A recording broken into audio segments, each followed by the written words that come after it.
సువార్త ప్రకటన. ప్రతి ఒక్క క్రైస్తవుడు కూడా, క్రీస్తుని అంగీకరించిన ప్రతి ఒక్కడు కూడా సువార్తను ప్రకటించాలి. ఇది బాధ్యత. ఇది లేఖనాలు చెప్తుంది. కానీ ఆ సువార్తను ఎలా మనము లోకంలో చెప్తున్నాం?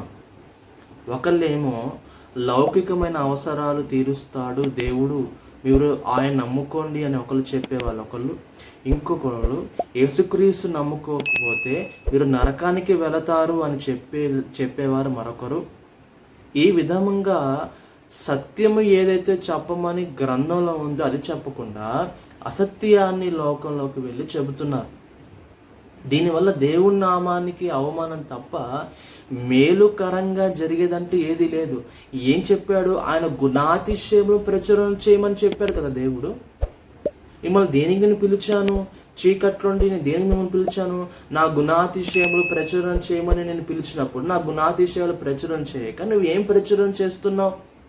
అపోస్తలుడైన పౌలు ఎఫెసు ప్రాంతానికి వెళ్ళినప్పుడు ఏం ప్రకటన చేశాడో ఆలోచించండి. 17వ అధ్యాయంలో దేవుని యొక్క ఔన్నత్యాన్ని చెప్పాడు, దేవుని గొప్పతనాన్ని చెప్పాడు.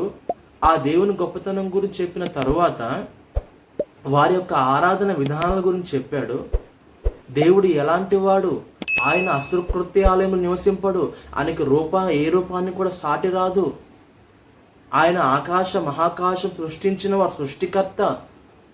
ఆయన మనుషులతో చేసుకొని మనుషులు ఏదో ఆయనకు తీరుస్తాడని ఆశ కలిగిన వాడు కాదు ఆయన. అలాగా దేవుని యొక్క గొప్పతనాన్ని గురించి చెప్పిన తర్వాత వారికి యేసుక్రీస్తు గురించి పరిచయం చేశాడు. ఈ విధమైన సువార్త ఈరోజు ఎంతమంది చేస్తున్నారు? ఈరోజు చాలామంది ఏమో అవసరాల కొరకు యేసుక్రీస్తు నమ్ముకునే వాళ్ళు ఒకళ్ళు, తర్వాత యేసుక్రీస్తు నమ్మకపోతే నరకానికి పోయేవారు మరొకరు, తర్వాత వారు ఏదైతే అన్యజనుల యొక్క దేవతలను దూషించేవారు మరొకరు, ఇతర దేవులను దూషించేవారు మరొకరు. ఈ విధమైన సువార్త ప్రకటించడం వలన మీరు దేవునికి చేసేదంటూ ఏదీ లేదు. పైగా దేవుని నామానికి అవమానం తెచ్చేవారుగా మీరు ఉన్నారు. ఒకసారి ఆలోచించండి.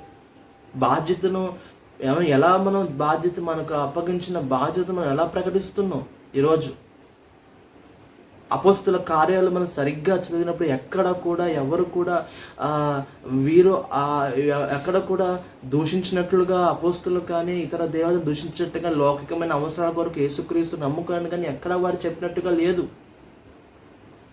కానీ ఈరోజు ఎందుకని ఈ విధంగా క్రైస్తవ సమాజం వెళ్ళి ఈ విధంగా లోకానికి వెళ్ళి ప్రకటిస్తుంది? అజ్ఞానపు దేశ, అజ్ఞానపు విధానాలు. ఎవరైతే చెప్పేవారు ఆ విధంగా చెబుతున్నారో, చెప్పేవాళ్ళు అజ్ఞానులు, వినేవాళ్ళు అజ్ఞానులు. సత్యం ఎప్పుడు కూడా వ్యతిరేకమే, కానీ చెప్పే విధానం అనేది ఉంటుంది.